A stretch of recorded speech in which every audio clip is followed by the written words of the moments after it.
திருவள்ளூர் மாவட்டம் பொன்னேரியில் உள்ள அரசு பள்ளியில் சாதி பாகுபாடு காட்டுவதால் இரண்டாவது நாளாக பள்ளிக்கு செல்வதை மாணவ மாணவியர் புறக்கணித்தனர். சாதிய கொடுமைக்கு ஆளாகி இருக்கிறார் திருவண்ணாமலையைச் சேர்ந்த ஊராட்சி மன்ற தலைவர் ஒருவர். நான் தாழ்த்தப்பட்ட ஜாதின்றதுனால என்ன தரக்குறைவாக பேசுறாரு.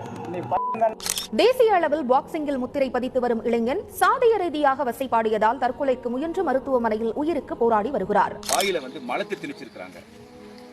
3 பேருமே நின்று கொண்டு உடம்பு முழுவதும் சிறுநீரை ஊற்றி அவமானப்படுத்தியிருக்காங்க. தஞ்சாவூர் அருகே கோவிலுக்குள் பட்டியலின மக்கள் அனுமதிக்கப்படாதது தொடர்பான பிரச்சனையில் தீர்வு காணும் வரை அந்த பகுதி முழுவதும் உன் கொடுமை தாங்காம இஸ்லாத்தை இறக்குமதி செய்த மக்கள் தான் நாங்களே ஒழிய நாங்களே அந்நியர்கள் அல்ல.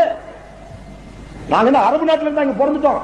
ஒரு காலத்துல சாணாரா இருந்திருக்கலாம், சக்கிலியரா இருந்திருக்கலாம், வன்னியரா இருந்திருக்கலாம், தேவனா இருந்திருக்கலாம், பறையனா இருந்திருக்கலாம், பல்லராக இருந்திருக்கலாம். எங்கள் முன்னோர்களும் நாங்களும் இவன் கொடுமை தாங்காம இவன் எங்களை சூத்திரன் வேசி மகன் சொல்லி தீண்டத்தகாதவனாக்கி எங்களை நிறத்தாலும் மதத்தாலும் பிறப்பாலும் வேறுபடுத்தி பாகுபடுத்தி கூறுபடுத்தி பிளவுபடுத்தி எங்களை நாசப்படுத்தி ஓரங்கட்டியதன் விளைவு எங்களுக்கு ஒரு சமத்துவம் தேவைப்பட்டது, ஒரு சகோதரத்துவம் தேவைப்பட்டது. அதனால் அரபு நாட்டிலிருந்து இஸ்லாத்தை தான் நாங்கள் இறக்குமதி செய்து கொண்டோமே ஒழிய நாங்களே அரேபியர்கள் அல்ல.